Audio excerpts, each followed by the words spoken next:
Então, Bolsonaro inelegível por 8 anos, será? Muita gente está comemorando, muita gente está festejando, outros estão chorando, outros estão lamentando e outros estão xingando o Tribunal Superior Eleitoral. Mas, pessoal, atentem, foi só o primeiro processo. No Tribunal Superior Eleitoral tem mais 12 processos referentes à campanha eleitoral 2022. Mais 12. Eu já vou relacionar os 12 para vocês terem uma ideia. Este vídeo vai ficar um pouco mais longo do que o costume, mas é bom que você se informe, até para poder fazer o debate em alto nível nas redes sociais. Muitos perguntam, então ele não será mais candidato?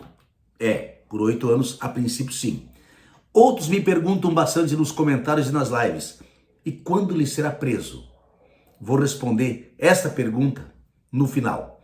Primeiro, vamos saber os 12 procedimentos que estão abertos no Tribunal Superior Eleitoral que podem dar mais problemas para o Bolsonaro. Depois a gente fala da possibilidade de prisão.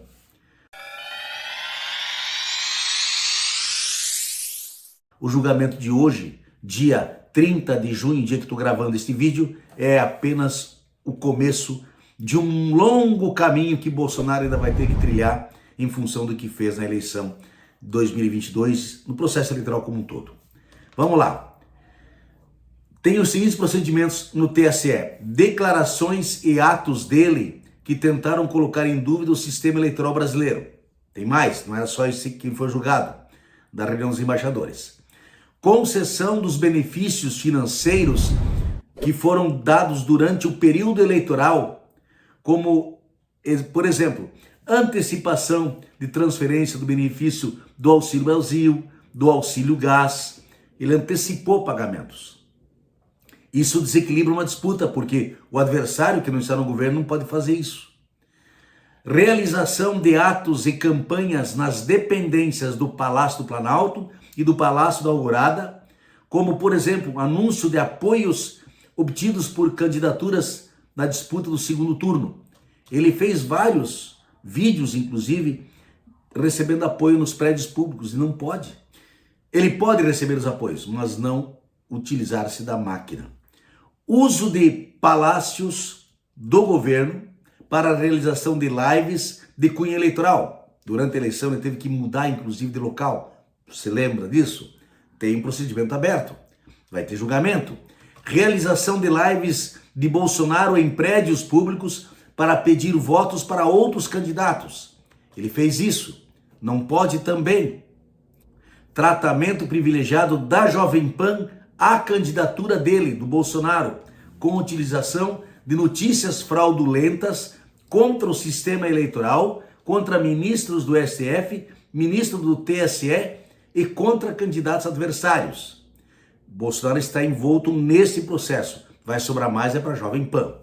Utilização pela campanha do Bolsonaro de uma rede de apoiadores composta por pastores, entidades religiosas e empresários, sem que os valores recebidos e os gastos realizados fossem contabilizados e entregues à Justiça Eleitoral.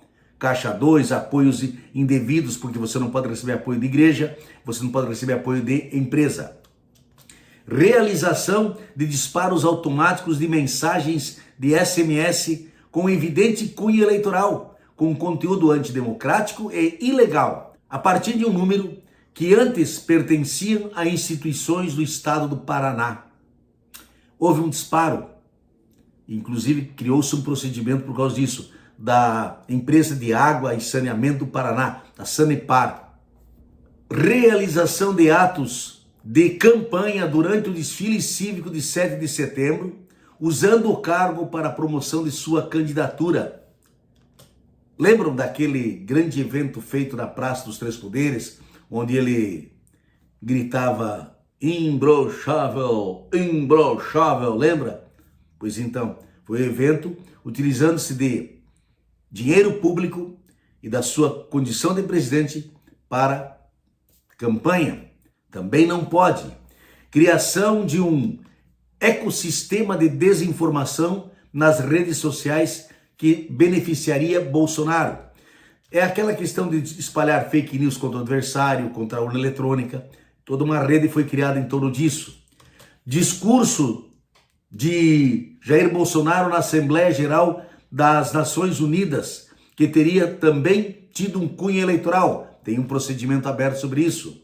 Suspeita de desvio de finalidade da viagem de Bolsonaro ao funeral da Rainha Elizabeth II.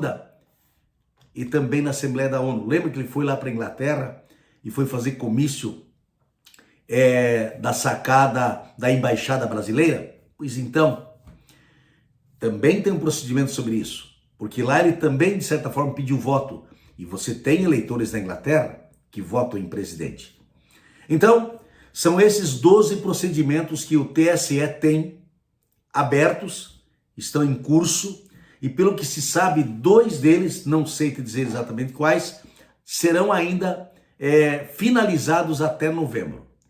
2 deles. Então, se ele está inelegível por causa desse processo da reunião com os embaixadores, onde se passou o abuso do poder econômico e se deu start para toda uma movimentação de uma bolha contra o sistema eleitoral, tem outros virão. A situação dele é bastante difícil e bastante complexa. Quanto a ele ser preso, aí tem que perguntar para o Alexandre de Moraes e para os juízes de primeira instância que estão recebendo dezenas e dezenas de processos abertos contra ele. Na questão do Alexandre de Moraes, que é ministro do STF, ele vai ser envolvido com certeza na questão dos atos antidemocráticos do dia 8 de janeiro, que estão na mão do STF. Ele vai, porque ele é o mentor intelectual de tudo isso.